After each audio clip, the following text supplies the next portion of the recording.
the reward loop, you need to address it on two levels. First, belief, and second, biology.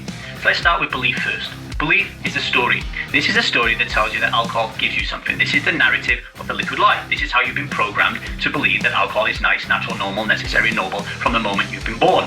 But you need to change that. You need to change that belief, that paradigm, to one that says that alcohol doesn't give you anything. It doesn't give you anything. It doesn't add anything to your life. It subtracts. It doesn't reward. It sedates. It doesn't connect you to your tribe. It disconnects you from self. You've just finished back-to-back client calls. Your throat is dry. Your brain fried. You made a difference today. And then, there it is. That whisper, I deserve it. You're not craving the taste. You're craving connection, belonging, permission to rest. And the tribe, our culture, our industry, our lineage, hands you a wine glass and calls it self-care.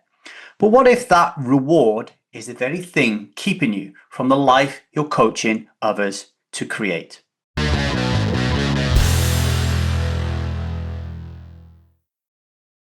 Hello everybody, my name is Lee Davy. I am not an alcoholic. I refuse to be anonymous. I am someone who lives a self-led life, alcohol-free as fuck, and I spend every waking moment of that life helping other people do the same, like right now. Let's be real. Coaching is lonely. Therapists, lonely. Healthcare workers, it can be lonely because you hold space for everybody. You validate their pain, you celebrate their breakthroughs, but who the hell does that for you? And when the weight builds up after the final Zoom call ends and the emails ping goes silent, what's the culturally accepted release valve, even for people in the healthcare industry? A glass of something that sedates the nervous system, a socially endorsed, neurologically powerful substance that says, you did good, you can stop now. But here's the trap, ladies and gentlemen. We call it a reward. We see it as a reward. It is built into our paradigms, our worldview, our belief system that alcohol is a reward. But is it really? Or is it just the modern coach's permission to slip, to numb the loneliness, fatigue, to quiet the sense of imposter syndrome that brews in the silence? Here's what shifted for me. I stopped believing that alcohol gave me value. Let me say that again because it's so important if you want to become alcohol-free as fuck and live a self-led life. I refused to believe that alcohol provided me with value. And that meant I didn't believe that it was noble. I didn't believe it was natural. I didn't believe it was necessary, normal, and it sure as hell was no longer nice. Once I truly saw that it gave me nothing that I was capable of giving myself, I stopped feeling like I was giving anything up. And I realized that I had been sold a collective lie passed down from tribe, generations, and generations of them, right? But what did I gain instead? And this is really important because you have to focus on what you gain, not what you're missing out on. And if you think it's a reward, you're going to think you're missing out on something, right? But what did I gain when I finally stopped drinking? Energy, clarity, peace. 3 really powerful things. So much more than that, but those 3 are really powerful. The kind that doesn't need topping up. The kind that doesn't come with shame being on the other side. But that shift, it doesn't just happen in your mind. You have to feel your way into it in your body. Okay, we're going to take a short break, but before we do, I want you to ask yourself, what part of you believes that you need to earn rest, peace, or pleasure? Have a little think about that.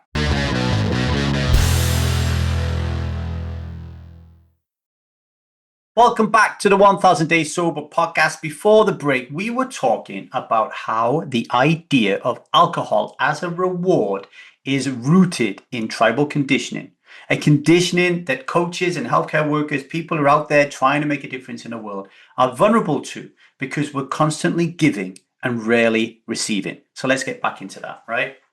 If you want to break the reward loop, you need to address it on 2 levels. First, belief, and second, biology. So let's start with belief first. Belief is a story. This is a story that tells you that alcohol gives you something. This is the narrative of the liquid life. This is how you've been programmed to believe that alcohol is nice, natural, normal, necessary, noble from the moment you've been born.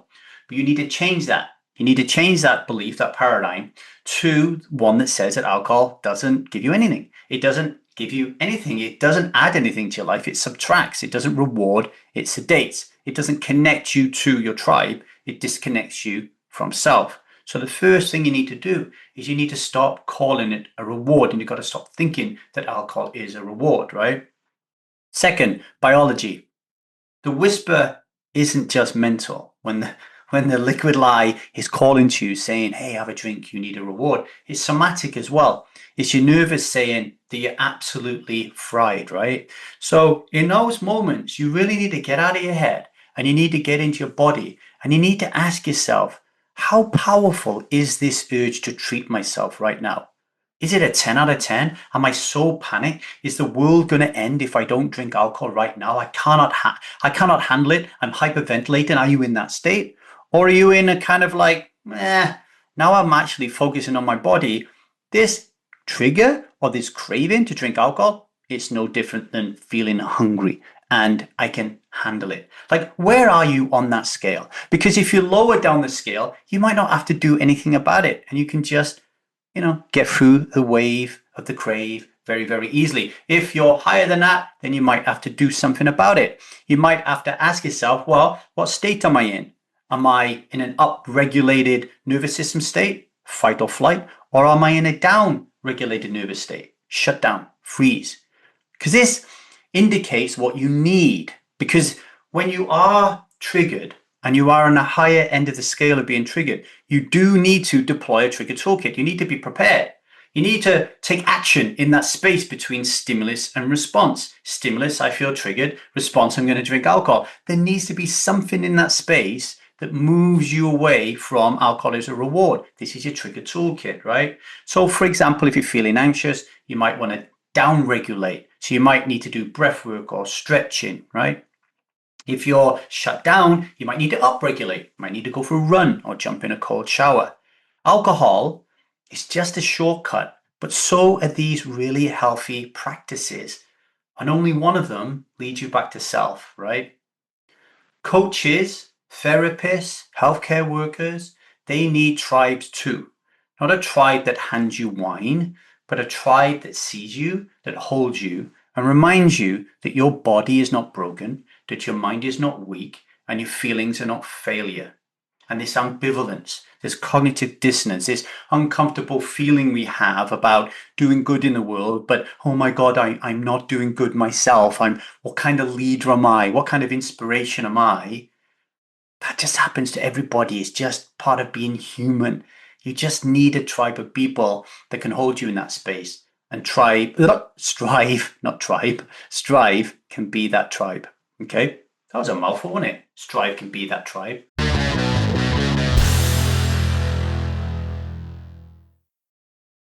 Today's daily vow. Today, I will not drink because I don't need to earn rest or reward.